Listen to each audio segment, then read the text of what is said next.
From which school Lokmanya Tilak के? गोपाल कृष्ण गोखले किस school से आए थे? डॉक्टर राजेंद्र प्रसाद किस स्कूल से आए थे? क्या वो स्कूल एसी वाला था? तो ये सिर्फ आपका एक रॉन्ग कंसेप्ट है। शायद आप अपने बच्चे के साथ यूरोप का टूर किए होंगे, वहां कुछ स्कूल आपने एसी वाली देखी होगी। मतलब एसी से कुछ नहीं होता, बहुत चमचमाती बिल्डिंग से कुछ नहीं होता, हर सुंदर बिल्डिंग ताजमहल नहीं होती। किसी भी स्कूल की छवि बनती है उस स्कूल के चलाने वालों से। स्कूल एक मंदिर है, उस मंदिर में सबसे बड़ी जिम्मेदारी जो संचालक है वो प्रिंसिपल को, वाइस प्रिंसिपल को, सुपरवाइजर को सौंप देते हैं। उसके बाद उनका काम सिर्फ फिनांस मैनेजमेंट वहां तक सीमित रहता है कि सैलरी होना चाहिए, स्कूल में कुछ नई चीजें खरीदने के लिए पैसे होने चाहिए। बाकी सारा दारोमदार जो है वो स्कूल के हेड पे होता है, कैप्टन है, वाइस कैप्टन, आप सब प्लेयर्स। लेकिन हमारे समाज में क्या हो रहा है, अगर हम सोसाइटी में कहीं जाते हैं और कोई अपना अपना परिचय देता है, आई एम डिप्टी कलेक्टर, तो हमको थोड़ी गिल्टी महसूस होती है, धीरे धीरे से पीछे खसकने लगते हैं कि यार अपना नंबर आएगा और अपने को पूछेंगे who are you, I am teacher. तो अगला सवाल पूछता है you are teacher in government granted school और अनएडेड स्कूल? Unaided school. तो आदमी अब से और दूर हो जाता है। क्यों? इसके लिए रिस्पॉन्सिबल आप हैं, मैं हूं। एज ए टीचर किसी भी टीचर को कभी प्राउड फील नहीं होता है कि yes I am the teacher and I will change the world. दुनिया को बदलने का काम नेहरू जी नहीं कर सके, दुनिया को बदलने का, भारत को बदलने का काम इंदिरा गांधी नहीं कर सकी, मोदी जी भी नहीं कर पाएंगे जब तक इस देश में शिक्षक को सम्मान नहीं मिलेगा। क्योंकि शिक्षक है तो समाज है, और अगर शिक्षक नहीं है तो आपका समाज भी खत्म। तो ऐसे लोगों के बीच में प्राउडली बोलो yes I am teacher. Don't calculate my quality with my salary.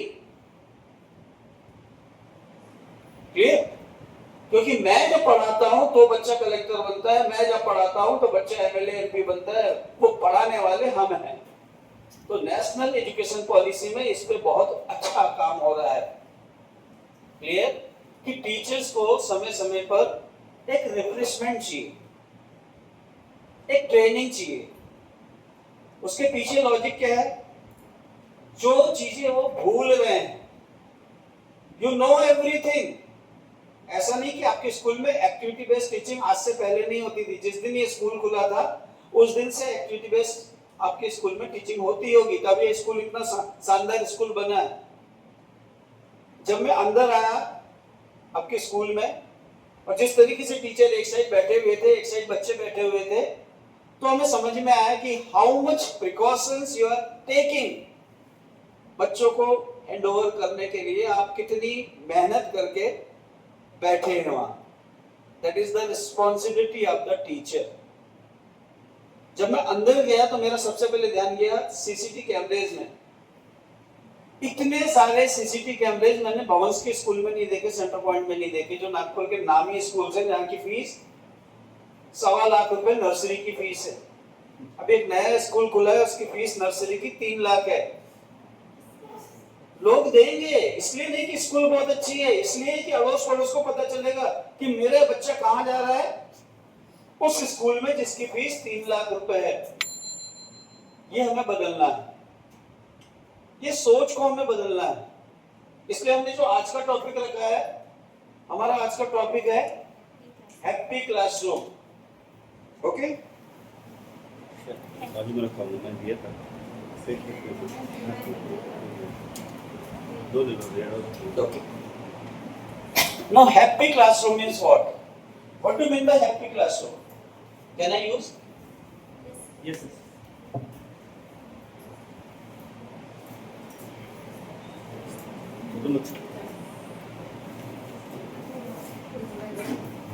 Which classroom said to be happy classroom? How you will make your classroom happy? Any idea? इस पे बहुत ट्रेनिंग हो रही है कोविड से। स्कूल के teacher बहुत पैसा दे रहे हैं सीबीएसई को, सीबीएसई इसके ऊपर ट्रेनिंग करा रही है, ऑनलाइन ट्रेनिंग हो रही है, टीचर ज्वाइन कर लेता है, बाद में मोबाइल एक तरफ रख देता है, उसके बाद जब अटेंडेंस भरने की समय आती है अटेंडेंस भर देता है, सर्टिफिकेट जनरेट हो जाता है, that is happy classroom training. इसलिए मैंने पीपीटी वाला पार्ट खत्म कर दिया कि पीपीटी के साथ ट्रेनिंग नहीं होती, ट्रेनिंग होगी जब आपका और मेरा इंटरेक्शन होगा। क्लियर? तो हैप्पी क्लासरूम का जो पहला पॉइंट है that is in what way the class teacher enter in the classroom. आपकी एंट्री आपके क्लास में कैसी होती है, विद द स्माइल फेस या आप बिल्कुल उखड़े हुए आ रहे जैसे घर से लड़के आए बीबी से और गेट के ऊपर में प्रिंसिपल ने आपको डांट दी, लेट आते हो, और आप कहते हो कि आज ही तो लेट हुआ मैडम, जो रोज लेट आते हैं उनको तो कुछ नहीं बोलते हो। अब आप क्लास में है, बच्चों ने बड़े प्यार से गुड मॉर्निंग बोला, आपने उसका जवाब भी ठीक से नहीं दिया, सिट डाउन। बच्चों का डिस्कशन शुरू हो जाता है, लड़ाई हुई है कहीं तो भी। तो टीचर के लिए सबसे पहले जरूरी है when you entered in the school premises forget the world. आपके घर में क्या चल रहा है, आपके साथ क्या हुआ, स्कूल के लिए तैयार होते समय सासू माँ ने आपको क्या बोली, सब भूल जाओ। एक बार स्कूल के अंदर आ गए आप गेट से, सिर्फ आपका कमिटमेंट है यूर स्टूडेंट्स। क्लियर? स्टूडेंट के लिए उसके मदर फादर से ज्यादा इंपॉर्टेंट टीचर होते हैं, because mother father also not spending time. आजकल पेरेंट्स के पास पैसा बहुत है but they don't have time for their children, but हम टीचर के पास 6.5 घंटे हैं, we are spending our whole life. तो पहला आपका जो मेथड है कि whenever you enter in the classroom with smiling face, आपके चेहरे पे किसी तरीके का स्ट्रेस नहीं होना चाहिए। अब आप बोलोगे सर बोलना बहुत इजी है, आप ट्रेनर हो, यहाँ बोलकर चले गए, प्रैक्टिकल लाइफ में बहुत स्ट्रेस रहता है। कोई स्ट्रेस नहीं है, मैं आपको कह रहा हूँ। मैं रात भर सो नहीं सका मेरे घर में, मेरा ग्रैंड जो सन है वो रात भर परेशान था, 1.25 साल का है अभी, रात भर रोते रहा। मुझे टेंशन था कि सुबह मैं निकल पाऊंगा या नहीं निकल पाऊंगा, लेकिन जब मैं गाड़ी में बैठा, गाड़ी आगे बढ़ी, मैंने एक मैसेज भेज दिया आता हूँ, यहाँ पहुंच गया। यहाँ पहुंचने के बाद में एनर्जी और डबल हो गई जब प्रिंसिपल मैडम से मुलाकात हुई। उसके बाद सर से तो फोन पे थोड़ी सी जानकारी मिल गई थी, जैसा उनका नाम है वैसा उनका काम है, माँ बाप ने जो उनका नाम रखा विशाल, वैसे उनका हृदय विशाल है। तो यू आर वेरी लकी कि आपको इतने अच्छे डायनेमिक वाइस प्रिंसिपल मिले कि जिनके अंदर कुछ ना कुछ नया करने की इच्छा रहती है। आपके अंदर भी वो इच्छा है, लेकिन वो इच्छा कहीं दफन हो गई है, उसको आपको फिर से, उस आग को आपको हवा देनी पड़ेगी, उस चिंगारी को फिर से आपको सुलगानी पड़ेगी। दूसरा है, क्लास में आप आ गए, please check the sitting arrangement of your students whether it is proper और इम्प्रॉपर। तो जो आज के ट्रेनिंग का एक और हिस्सा है class management, you have to check whether everything right और in improper way, make it right. आजकल बच्चों को आदत होगी अपनी बैग बेंच पे साथ में रखते हैं और ऐसा लगता है जैसे वो ट्रेन में सफर कर रहे हैं, उनको जगह बहुत कम होती है। तो थोड़ा सा उनको गाइड कर दीजिए कि बेटा बैग नीचे रखो, आप अच्छे से कंफर्टेबली बैठो, नो इश्यूज। या तो एक साइड दीवार में आप सारे बैग रखवा दीजिए, clear, and then you start. Don't start your class directly. हाँ, कल क्या पढ़े थे अपन ने? बच्चा कहता कल तो पढ़ा ही नहीं आपने, संडे था मैडम, आज मंडे है। अब क्लास के अंदर ऐसी जोक हो गया, अरे ठीक है शनिवार को क्या पढ़े थे? फिर बच्चे पीछे से ऐसे, मैडम शनिवार की भी छुट्टी थी। अरे शुक्रवार को क्या पढ़े थे? शुक्रवार को आप कहाँ आए थे?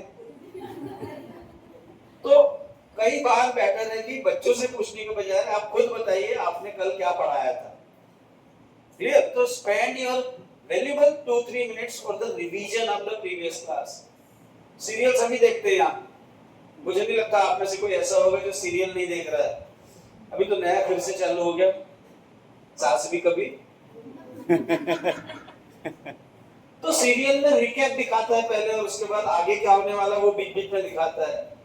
तो टीचर ने भी इसी पैटर्न में अपनी क्लास को पढ़ाना है कि जो पहले आपने पढ़ा लिया है उसका थोड़ा सा रिवीजन कर लीजिए।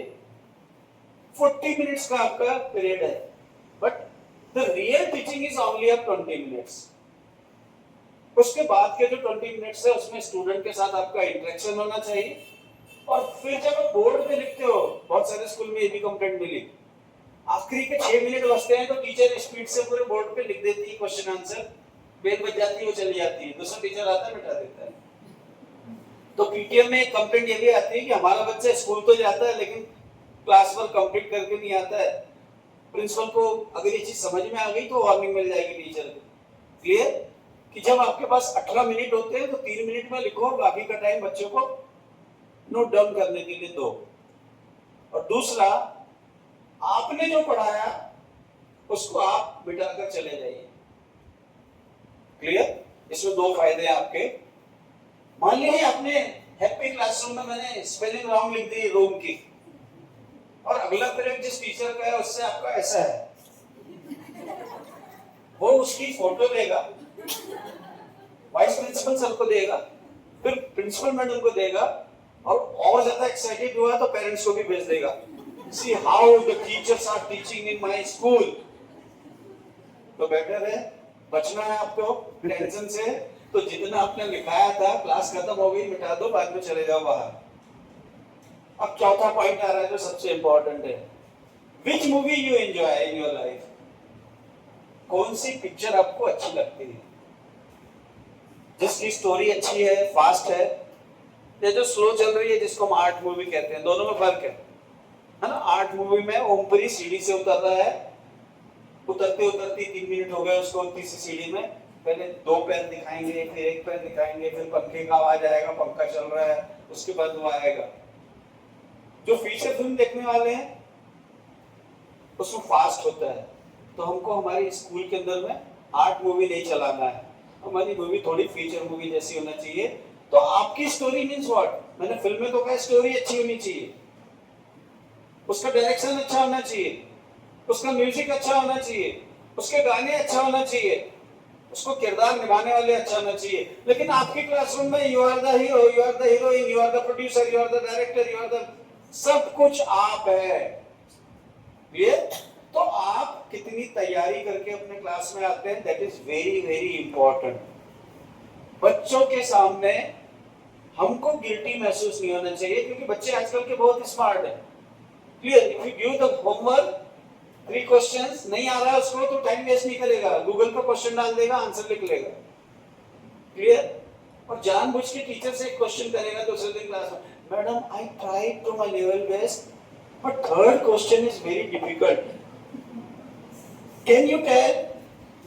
अब टीचर के दिमाग में आंसर तो नहीं, आई विल टेल टुमारो। दूसरे दिन उसी क्लास में सबसे पहले आप उसका आंसर दे दीजिए, हम भूल जाते हैं, बात गई रात गई। क्लियर? ऐसे बच्चे घर में आपका नरेशन कैसे देते हैं, उस टीचर को कुछ नहीं आता, मम्मी जो भी पूछो कल बताऊंगी, और कल उसका कभी आता ही नहीं है। तो आप अपने हाथ से अपने पैर पे कुल्हाड़ी मार रहे हैं। तो नेक्स्ट डे, हाँ yes you ask, this is the answer, please note down. Clear? पांचवी जो इंपॉर्टेंट चीज है, आपका कंटेंट अच्छा कब रहेगा, inter in the classroom with preparation. पूरी तैयारी से आइए, जो पढ़ा रहे हो आपने घर में पहले पढ़ लिया है। ऐसा फिर वहां नहीं होना चाहिए कि अपन नोटबुक निकाल रहे हैं, पेज ही नहीं दिख रहा है, ऐसे समय बहुत होता है। और अपने को मालूम है मैडम के राउंड का समय ये हो गया, और बच्चे हंस रहे, चिल्ला रहे, मैडम लिखो ना आगे की लाइन, कीप क्वाइट, लाइन दिख ही नहीं रही। और वैसे में मैडम आ जाते हैं, what is going on in your classroom, no discipline. Teacher फंसा, मैडम वो, हाँ क्या है, मैं देख रही हूँ बहुत देर से, इसके आगे की लाइन तो लिखो आप, सॉरी मैडम। ये वर्ड सॉरी टीचर की लाइफ में कभी नहीं आना चाहिए। प्रिपेयर, 2 बार 3 बार जितना आपकी मेहनत हो सकती है, 100% तैयारी के साथ आप क्लास में आइए, and then you start your class. Everyone enjoy your class. मैंने आपको पहले बोला कि पॉपकॉर्न की जरूरत सिनेमा हॉल में कब पड़ती है, तो फिल्म बोरिंग होती है। क्लास में पॉपकॉर्न नहीं है, लेकिन क्लास में फिर क्या होता है, टीचर का पढ़ाना इंटरेस्टिंग नहीं है तो बच्चों के हाथ शुरू हो जाते हैं। एक बच्चा खड़ा हो जाएगा, मैं गो टू टॉयलेट, नो, उसको नो बोला तो इधर से खड़ा हो जाता है, मैं drink water, okay you drink, एक को दिया तो दूसरा खड़ा हो जाता है, मैं आल्सो, क्लियर। तो ये चीजें नहीं होगी। दूसरा, बच्चे घड़ी देखते हैं, जिस टीचर का क्लास बोरिंग होता है उसका घड़ी देखते हैं, और मान लीजिए बेल किसी दिन नहीं बजी और टाइम खत्म हो गया तो बच्चे बता देते हैं मैडम को, मैडम बेल नहीं बजी, पीरियड खत्म हो गया, बाहर खड़े रहो, ताई देखेंगी, बेल बजा देगी। बहुत बड़ा लेसन मिला आपको इसमें से। क्या लेसन मिला? आपकी क्लास को बच्चे लाइक नहीं करते हैं, और ऐसी टीचर अगर पनिशमेंट देते तो बच्चा बहुत खुश होता है। बाहर दो तीन दोस्त अगर एक साथ पनिशमेंट दे दिए, please get out and stand there, और हमारी पुरानी पनिशमेंट है तो इसके कान पकड़ इसके कान पकड़ो, दोनों एक दूसरे के कान पकड़ के मस्त एंजॉय करते हैं। टीचर को लगता है कि मैं बहुत अच्छा बच्चों को सुधारने की कोशिश कर रही हूँ, और बच्चों को लगता है वेरी गुड मैडम, ऐसी रोज पनिशमेंट दो, आपकी बोरिंग क्लास से बाहर का एंजॉयमेंट अच्छा है। तो please as a teacher inter in your classroom with the smiling face, clear, interact with the students, please spend 3-4 minutes for the revision of the previous class and then start your class, okay? जब लिख दिया आपने तो थोड़ा सा class का round लेना शुरू कर दो, whether all the students are writing in fair copy or not। आजकल के बच्चे बहुत वायलेंट वाले हैं, क्लियर। बच्चे का हाथ ऐसे ऐसे चलता है, कॉपी में कुछ नहीं लिख रहा है, टीचर को लग रहा है लिख रहा है वो। और एक आधी टीचर आपके स्कूल में टेरर वाली है जो बच्चों को थोड़ा हरास ज्यादा करती है, मेरा होमवर्क नहीं करके लाए बहुत, तो बच्चा केमिस्ट्री का होमवर्क कर रहा है इंग्लिश के पीरियड में, और सर थोड़े इंग्लिश वाले दयालु हैं, बेटे क्या कर रहे हैं केमिस्ट्री का, सर आप बहुत अच्छे, मैडम बहुत मारेगी, इनकम्प्लीट है, कर लेंगे ना सर, मैं आपका कल करके आऊंगा। तो ऐसे गेम स्कूलों में देखने को मिलते हैं, तो ये चीज नहीं होना चाहिए। अगर आपका टीचिंग बहुत अच्छा है, मैं आपको दावे के साथ कहता हूं कि आपकी क्लास में कोई बोरिंग कभी नहीं होगा, and that is the meaning of happy classroom. बहुत सारे टीचर हैप्पी क्लासरूम का मीनिंग कुछ और समझते हैं, उनको लगता है क्लासरूम में बहुत अच्छे स्मार्ट बोर्ड होना चाहिए, अच्छे पंखे होना चाहिए, बहुत सारा टीचिंग एड प्रिंटेड वाला होना चाहिए, ऐसे सब रेडीमेड वाले लगे होना चाहिए, क्लियर। और हमको ऑडियो वीडियो से पढ़ाने की फुल परमिशन होना चाहिए। तो आपका रोल क्या है उस रूम में? ऑडियो वीडियो में टीचर ने ऑडियो वीडियो दिखा दिया, उसके बाद में मेन पॉइंट्स आ गए, चालू कर दिया, टीचर गायब हो गई, please note down. So it is not happy classroom, clear. Happy classroom का मीनिंग है कि आपका क्लासरूम लाइव होना चाहिए, क्लियर। आप में से सारे लोग अभी अपनी क्लासरूम को लाइव करेंगे, थोड़ा लाउडली कहिए यस। आप प्राउड फील करेंगे, अभी सोसाइटी में कहीं भी जाएंगे तो प्राउडली बताएंगे संताजी कॉन्वेंट से हूं मैं। एज ए टीचर आपको इतनी मेहनत करनी पड़ेगी कि आपके नाम से लोग आपके स्कूल को जाने। संताजी कॉन्वेंट में आप हैं ये सबको मालूम है ना, लेकिन आप इतना अच्छा पढ़ाते कि लोग, भाई मैडम संताजी की क्या पढ़ाती है यार, इसके क्लास में तो सारे बच्चे अच्छे नंबर लाते हैं। इसके लिए हमको मेहनत करनी पड़ेगी, ये एक दिन में नहीं होगा, क्लियर। ये शुरुआत होती है जिस दिन से आप टीचर बने। अब मेरे कुछ क्वेश्चंस है, थोड़ी ईमानदारी से इसके आंसर देना। आप में से कितने लोग हैं जो बाय प्लान टीचर बने? आपका सपना ही था जब आप पढ़ते थे स्कूल में, और वाइस प्रिंसिपल सर आपके स्कूल में जो भी रहे होंगे उस समय वो पूछते थे आप में से कौन क्या बनना चाहता है, और आप खड़े होते प्राउडली, यस मैं टीचर बनना चाहता हूं सर, आपके जैसा टीचर बन। ऐसे कोई एग्जांपल आपको मिलते हैं आज? मुझे तो नहीं मिलते हैं। हम किसी भी क्लासरूम में जाएं, डफर से डफर बच्चे होंगे, what is your dream? Sir JEE NEET. Do you know the full form of JEE? नहीं सर। नीट? नहीं सर, बट ड्रीम है। Very good. उसके बाद कुछ और बच्चों को मिले, what is your dream? Sir chartered accountant, उसको थोड़ा उसका नॉलेज है। एक आदि बच्चा डरते डरते होता है सर CS बनना है, clear. But nobody is saying I would like to be teacher, I would like to be lecturer, I would like to be professor, I would like to be scientist। कोई बच्चे के दिमाग में dream नहीं है। इसका मतलब क्या हुआ? बच्चों को शायद ये पता चल गया है कि आने वाले भविष्य में टीचर का भविष्य हिंदुस्तान में नहीं है। क्लियर? क्योंकि भविष्य किस बेस पे है, कितना आपको पैकेज मिल रहा है, कितनी चीजें आप अपने घर ले जा रहे हो, कैसे लेविश लाइफ आप जी रहे हो, तो अपने प्रोफेशन में तो है ही नहीं। क्लियर? तो आप बताइए आने वाले समय में कोई टीचर बनना चाहेगा? और गवर्नमेंट की पॉलिसी, इफ यू गॉट 50% तो you will get admission in engineering. मैं जब बीएससी के लिए गया था तो 60% 12th में है तो भी मोटर साइंस में एडमिशन नहीं मिलती था। क्लियर? लेकिन मेरे भतीजे 50% लेके गए, केडीके में एडमिशन मिल गए। 4.5 साल का कोर्स 9 साल में किया उन्होंने। उनको पूछा मैं, हाउ यू आर फीलिंग? भैया अभी बहुत पक्के हो गए हम। मतलब कैसे हो गए पक्के? फर्स्ट ईयर के 2 सब्जेक्ट रह गए थे, एटीकेटी, और सेकेंड ईयर में आ गए, तो सेकेंड ईयर का एक रह गया था, फर्स्ट ईयर का एक रह गया था, फाइनल ईयर में आए तो 2 सब्जेक्ट रह गए थे। उसको क्लियर करते करते और 4 साल लगे। और जो जूनियर स्टूडेंट है कॉलेज के, वो हमको सर के जैसा ट्रीट करते। क्यों ट्रीट करते? आप 10 साल से वही दिख रहे ना उनको।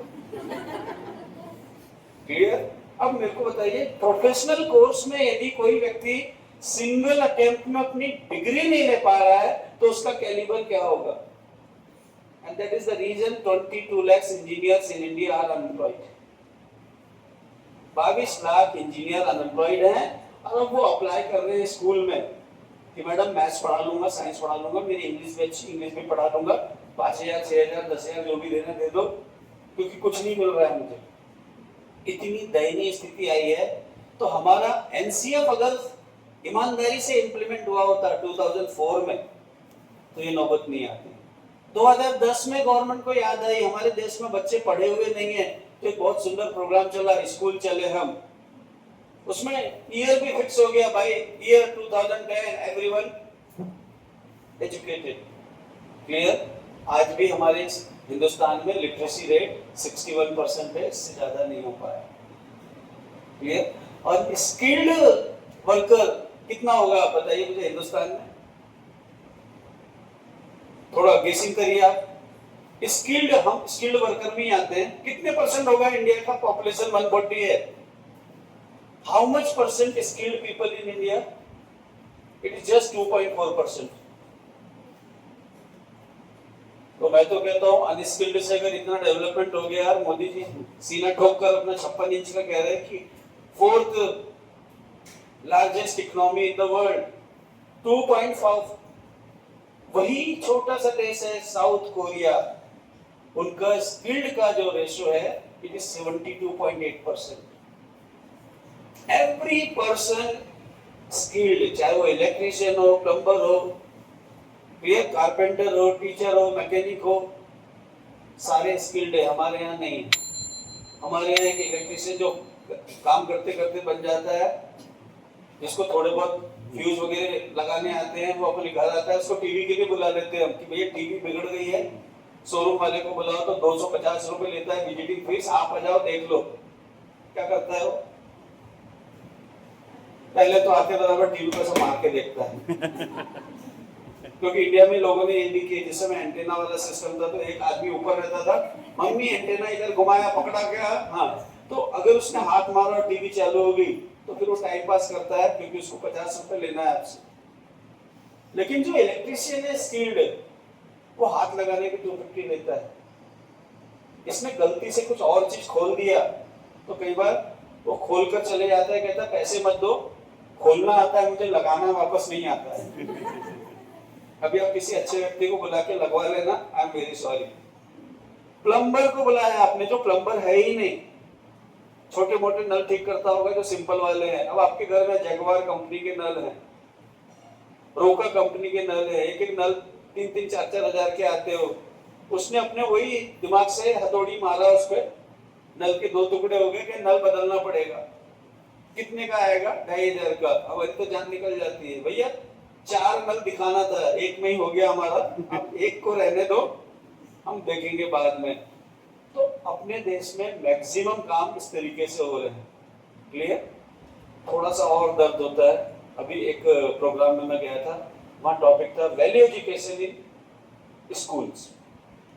सब्जेक्ट है आपके यहाँ होगा वैल्यू एजुकेशन, वैल्यू एजुकेशन, पहले ये सब्जेक्ट का नाम था जब हमारे फादर पढ़ते थे, इसका नाम था मिलिट्री साइंस। आज वो वैल्यू एजुकेशन हो गया, कहीं मोरल वैल्यूज का नाम है, कहीं कुछ और नाम है। दूसरा एक सब्जेक्ट है जीके, ठीक है। जितने भी अच्छे अच्छे स्कूल में मैं गया हूँ, वहाँ टीचर की एक ही डिमांड रहती है, सर पब्लिशर को बोल के इसकी टीचर्स मैनुअल दिला दो ना। क्यों? It is very difficult to search the answer. School ने थोड़ी बदमाशी की, उन्होंने सारी बुक जो बच्चों को दी उसमें से की निकलवा दी। अब विदाउट की टीचर को जीके पढ़ाना है, और टीचर है वो मराठी सब्जेक्ट का, तो वाइस प्रिंसिपल से उसका झगड़ा चालू रहता है, सर मेरे पीरियड कम थे, आपने जीके दे दिए, मेरे को इंग्लिश आती नहीं, जीके कैसे पढ़ाऊं मैं, तो क्लास में जाके हैंडल नहीं होती, सर ये सब्जेक्ट मेरा हटा लो। सर कहते हैं हटाऊंगा तो दूंगा किसको? तो आप सोचिए कि मैक्सिमम स्कूलों में अगर वैल्यू एजुकेशन में जीके ऑन पेपर है, तो what will be the output of the school? आपके स्कूल से किसी बच्चे की हिम्मत नहीं होगी केबीसी के प्रोग्राम में बच्चों के इसमें जाने की, क्योंकि उसका जीके हमने तैयार नहीं किया है। क्लियर? तो हैप्पी क्लासरूम के साथ ये भी चीज ध्यान रखिए कि whenever you have free time, आप चाहे इंग्लिश के टीचर हो, सोशल साइंस के टीचर हो, tell one story and ask the message from the story, that is also value education। कोई किताब से वैल्यू एजुकेशन नहीं आएगा ना। एक बच्चे को चलते हुए नोट मिलते हैं, वो नोट लाके वाइस प्रिंसिपल सर के पास देता है, असेंबली में अनाउंस होता है, जिसके हैं उसको मिल जाते हैं, that is the value education, honesty. तो वैल्यू एजुकेशन सिर्फ किताबों से थोड़ी आएगा ना। क्लियर? तो वैल्यू एजुकेशन और जीके को भी हमने थोड़ा सा तवज्जो ज्यादा देना है, अदरवाइज इससे आपका खुद का नुकसान होगा।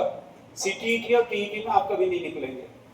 अगर आपको दोनों एग्जाम की तैयारी करनी है तो it is very difficult, without GK you will crack the exam. ठीक है, हमने शुरू किए थे हैप्पी क्लासरूम से, फिर हम थोड़ा सा आए थे, किस पे आए थे हम? क्लास मैनेजमेंट पे। अभी जो सबसे इंपॉर्टेंट टॉपिक है उसको यहाँ मैं जोड़ रहा हूँ, वो टास्क मैनेजमेंट। कुछ स्कूल में मुझे उन्होंने कहा सर टाइम मैनेजमेंट पे आप ट्रेनिंग दीजिए, मतलब इट इज इम्पॉसिबल, मेरे लिए संभव नहीं है। बोले क्यों संभव नहीं है? मतलब no one in the world have guts to manage time. We can utilize time properly but we can not manage. Manage का मतलब होता है मुझे 1 घंटा और चाहिए, 24 घंटे में मेरे काम नहीं हो रहे, तो हाउ आई विल गेट 25वां घंटा मिलेगा मुझे? तो मतलब सर टास्क मैनेजमेंट हो सकता है, टाइम मैनेजमेंट नहीं हो सकता है, because everyone have 24 hours. In 24 hours how you can finish your task, that is the time management. जिसको आप टाइम मैनेजमेंट बोल रहे हो, टाइम मैनेजमेंट नहीं है, दैट इज टास्क मैनेजमेंट। मान लीजिए अभी आपका जो आने वाला समय है उसमें सबसे बड़ा टास्क आपका रहेगा, जो अभी आपको एक्सपीरियंस शायद दे भी चुके होंगे, देने वाले होंगे, celebration of independence day. Clear? अब हर क्लास के टीचर को इसकी तैयारी घर में करनी है। उन्होंने बाकी चीज नहीं बताई, सिर्फ आपको इतना बोला कि participation of your class in independence day. यहाँ एक पॉइंट और जोड़ रहा हूं मैं, whenever you enter in the chamber of vice principal, principal or management, don't bring problems, bring solutions।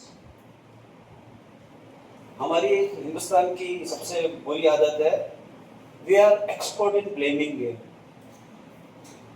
अगर आपका कोई काम नहीं हो पा रहा है, तो अगर कोई बाहर से आया और उसने पूछा मैडम ये आपका डॉक्यूमेंट्स प्रॉपर नहीं है, मेरा इसमें कोई गलती नहीं है सर, प्रिंसिपल मैडम को 3 दिन से रजिस्टर मांग रही हूँ, कहती अपने पैसे से खरीद लो। कितने रजिस्टर हम अपने पैसे से खरीदेंगे? तो जब तक वो देंगे नहीं मैं नहीं करूंगी। अगर ऐसी सिचुएशन आई तो can you do the work? आपका टास्क होगा क्या पूरा? नहीं होगा ना। अभी आपके पास टाइम दिया है सर ने कि चलो स्टैंडर्ड 1 क्या करने वाला है, तो स्टैंडर्ड 1 से 2 बच्चे हिंदी में मराठी में स्पीच देने वाले हैं। किस 2 बच्चे को सिलेक्ट करेंगे आप जिनके पेरेंट्स आपके रिलेशन है? जनरली ऐसे ही होता है स्कूलों में।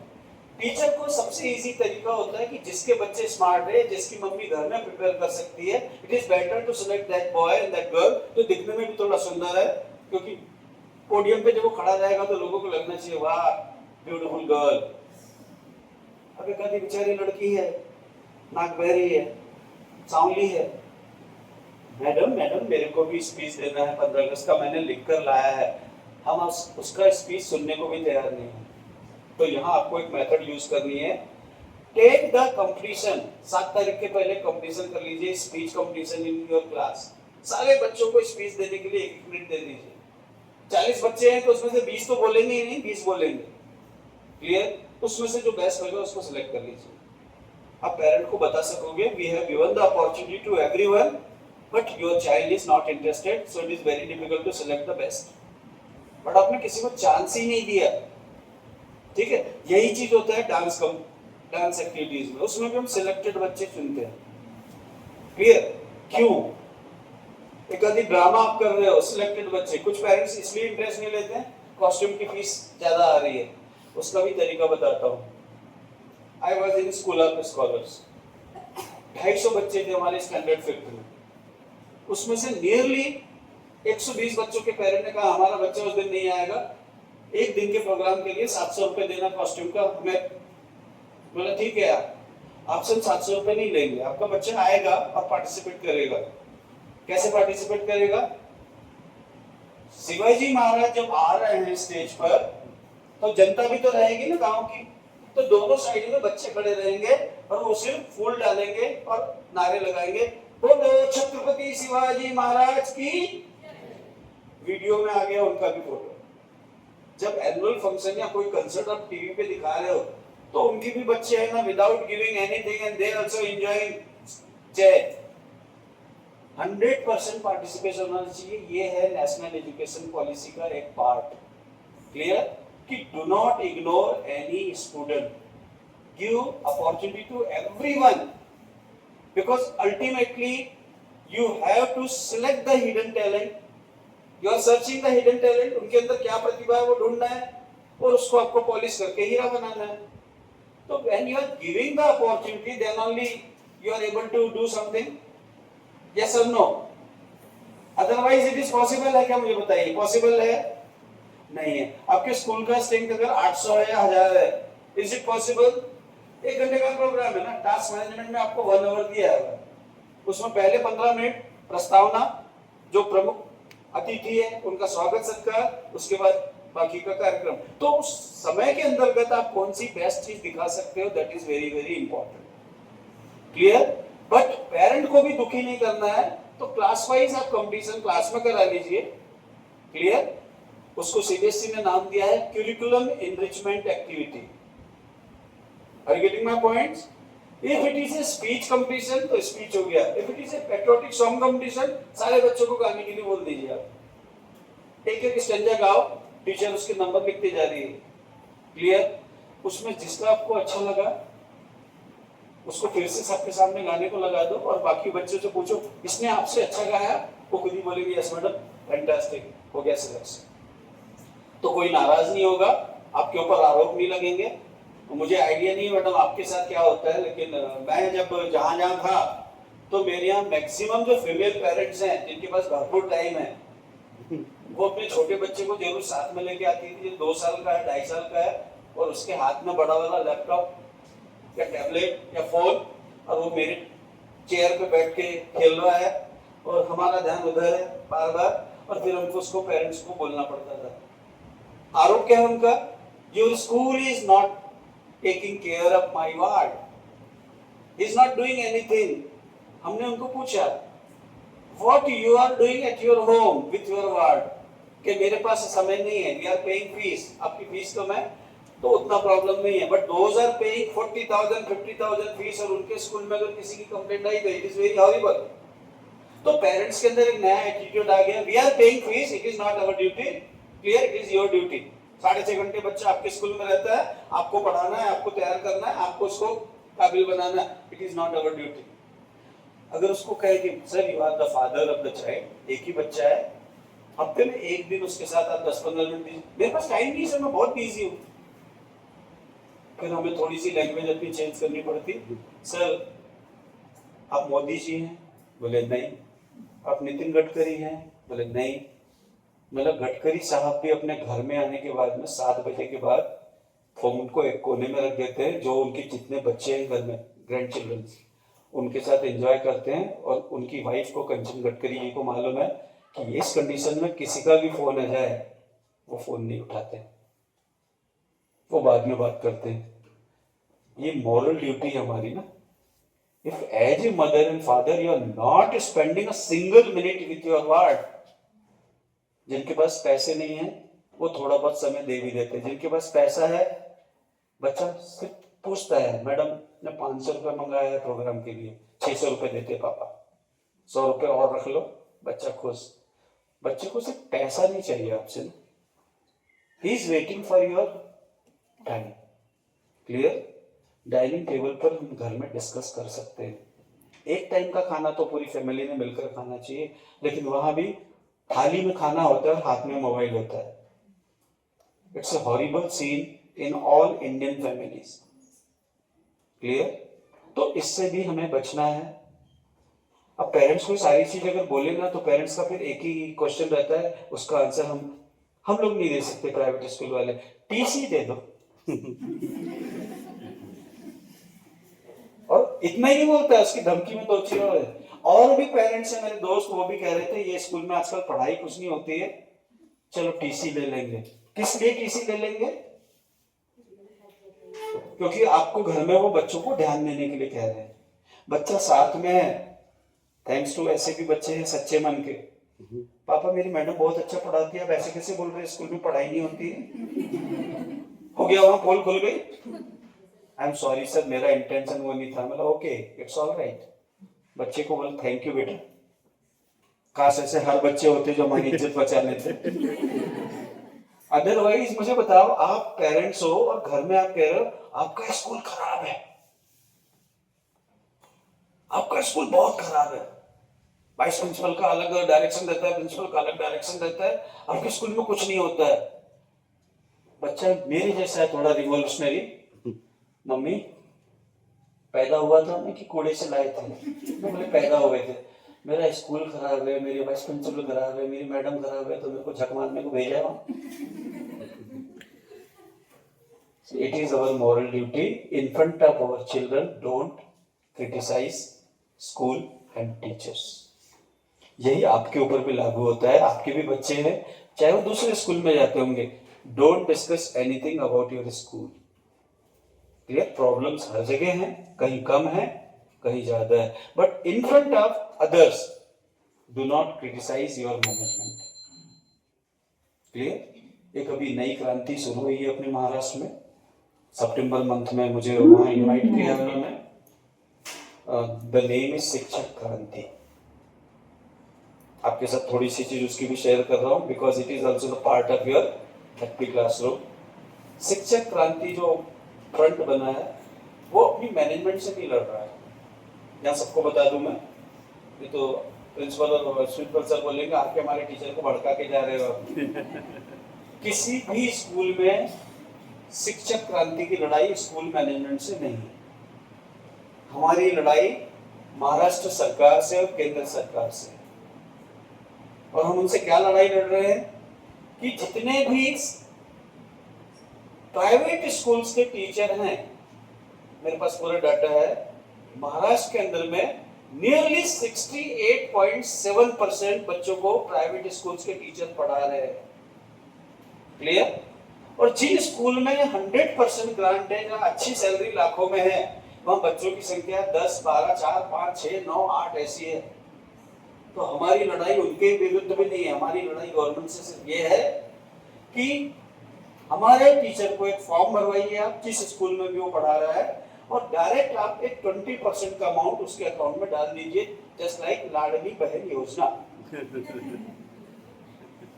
बहन जरूरी है वोट बैंक के लिए, तो क्या टीचर जरूरी नहीं है? कल को ये सारे टीचर अगर एक हो गए तो मुझे नहीं लगता कि कोई भी गवर्नमेंट इस डिमांड को पूरी नहीं करेगी।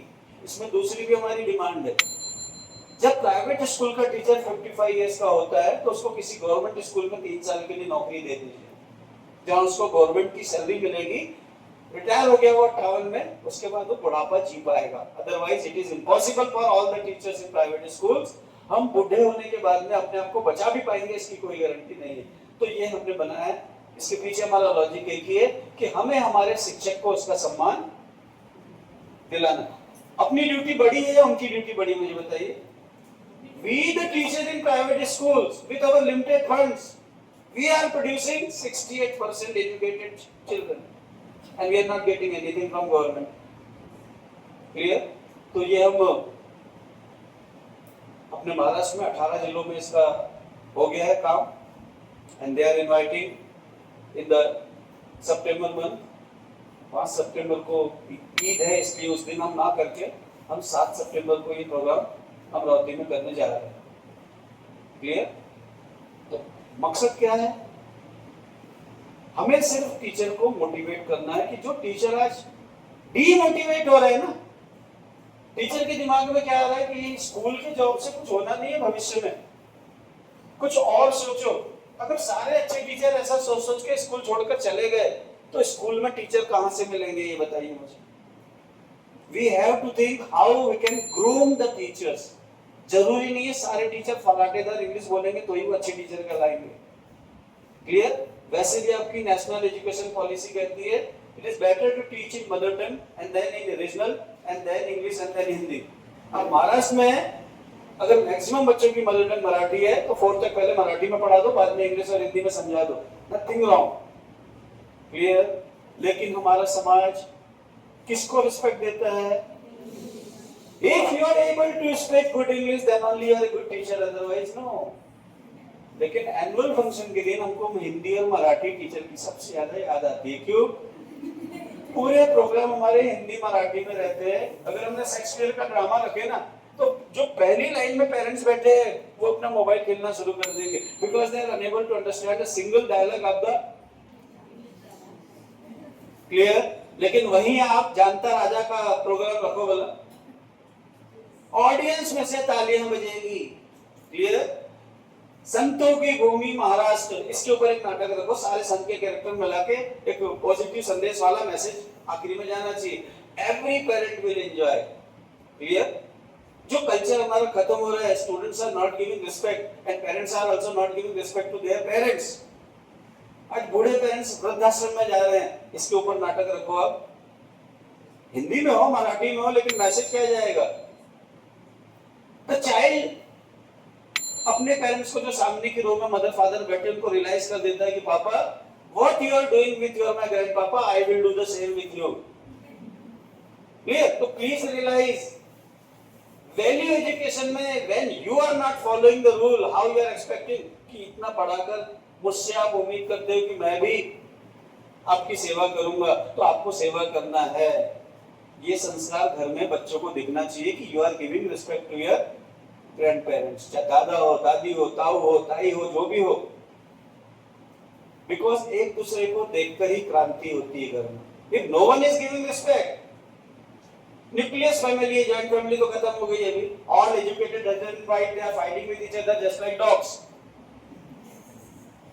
क्लियर? डाइवोर्स बहुत ज्यादा हो रहा है इंडिया में आज की तारीख में. क्यों? एक छोटा सा ईगो हर्ट हुआ, I am not interested to live with you, what about the child. Clear? तो ये क्यों हो रहा है? इसकी भी कंप्लेंट लेके पेरेंट्स आते हैं, मैडम मेरा बच्चा कल तक ना बिल्कुल गाली नहीं देता था, अभी मराठी में बहुत गंदी गंदी गाली दे रहा है, प्लीज थोड़ा सा ध्यान देंगे. स्कूल में कोई टीचर है जो गालियां देती है? हम बोले ओके नो इश्यूज, हम बच्चे की काउंसलिंग करेंगे. उस बच्चे को बैठाया हमने, बेटा बिस्किट खाओगे? हाँ खाया उसने. उसको चॉकलेट दी, चॉकलेट खाओगे? हाँ. कुछ और खाओगे बेटा? हाँ. मैंने बेटा सच्ची बताओ आपने पहली इतनी गंदी गाली किससे सुनी? बोले सर मेरे पापा जो है ना बहुत डरते मेरी माँ से. मेरी माँ उनको नाम लेकर आवाज देती है और अगर वो नहीं उतरा कम समय में नीचे, क्लियर, तो बोले फिर क्या होता है? सर मुझे बहुत गलत लगेगा सर. मतलब बोलते बेटा कुछ नहीं होता, पता तो चले. अबे कुतरिया, तुझे बापा ने कहीं दिला होता का? सब कुछ मैं मेरे घर से लाई.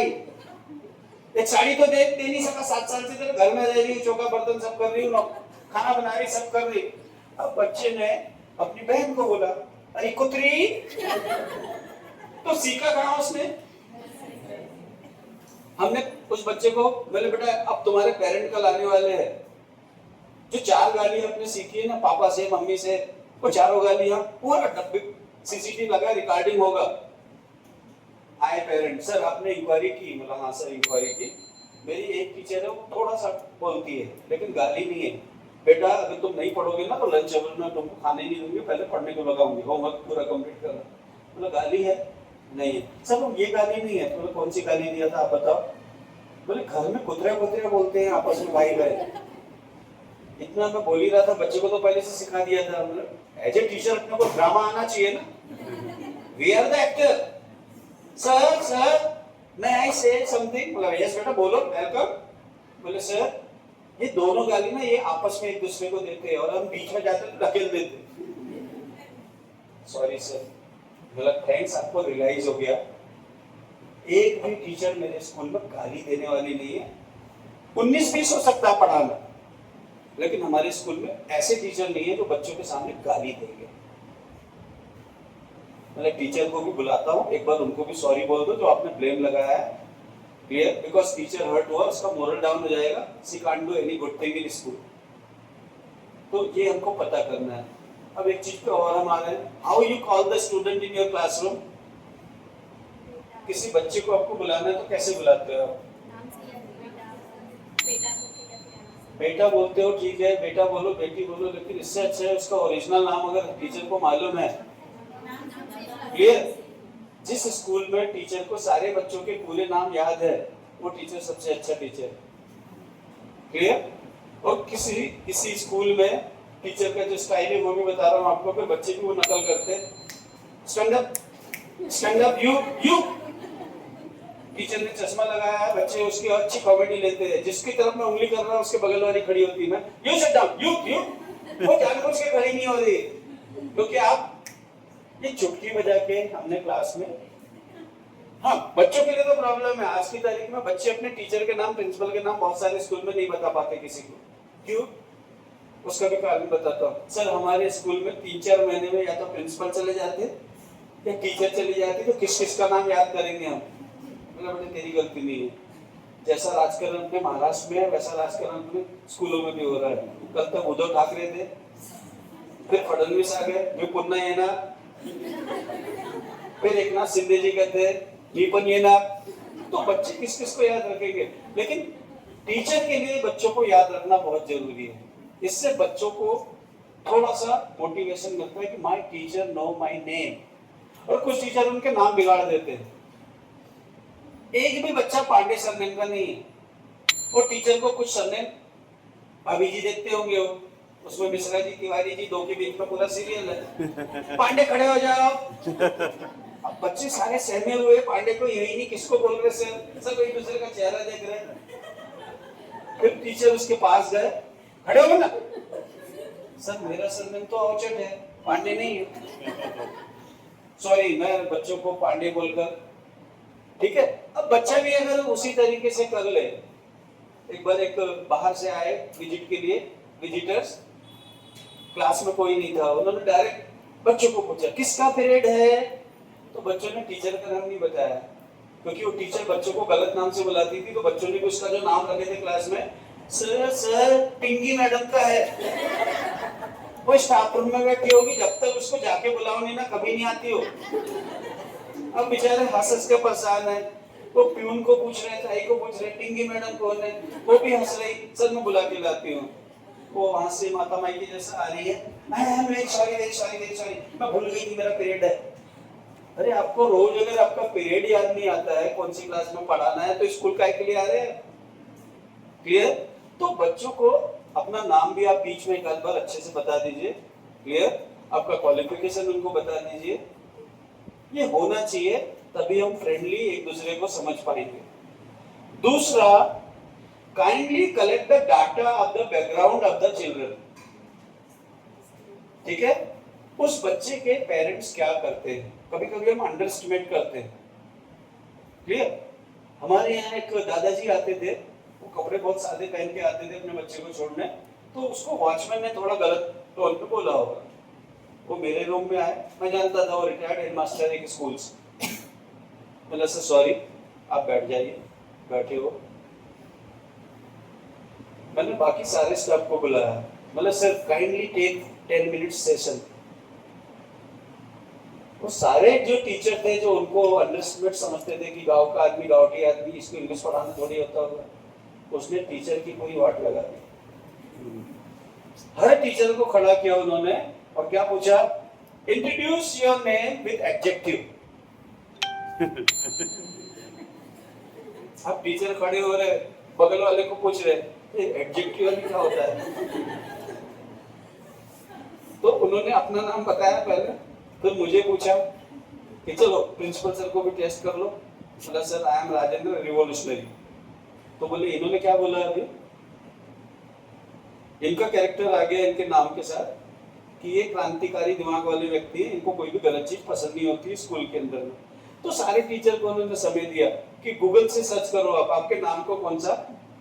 फिर टीचर ने शुरू किया, तो आधे से ज्यादा टीचर का एक ही नाम आया, I am sweet Preeti, I am sweet Babita, I am sweet. एक ने स्वीट बोला तो पूरा क्लास स्वीट स्वीट स्वीट में चलते गया। तो वो दादाजी कहते हैं जो इंग्लिश के आए थे, भैया इतना स्वीट अगर एक साथ क्लास में आएगा तो मुझे डायबिटीज हो जाएगा। तो इंट्रोडक्शन का भी एक तरीका है। अब आपने उनको अंडरएस्टिमेट किया ना। फिर उन्होंने दूसरा एक ऐसी क्वेश्चन किया, टीचर हमारे घबरा गए, बोले अब गलत आदमी को अपन ने इंसल्ट किया है इसके मतलब पहले। तो if you know the background of the parents, grand parents, हो सकता है किसी के पापा रिटायर्ड हुए होंगे, दादाजी तहसीलदार रहे होंगे बेगांव, आपके स्कूल में वो आ रहा है आपको पता ही नहीं। हो सकता है किसी के पिताजी बहुत अच्छे डॉक्टर होंगे बेगांव के। So if you know then please invite that parent on the doctors day 1 July. आपके बेगांव का सबसे अच्छा जो चार्टर्ड अकाउंटेंट होगा उसको असेंबली में बुलाइए, चार्टर्ड डे 1 जुलाई। क्लियर? हो सकता है बेगांव में कोई साइंटिस्ट भी हो। इफ यू नो, ओके, कोई अवार्डी फ्रीडम फाइटर हो, प्लीज नो द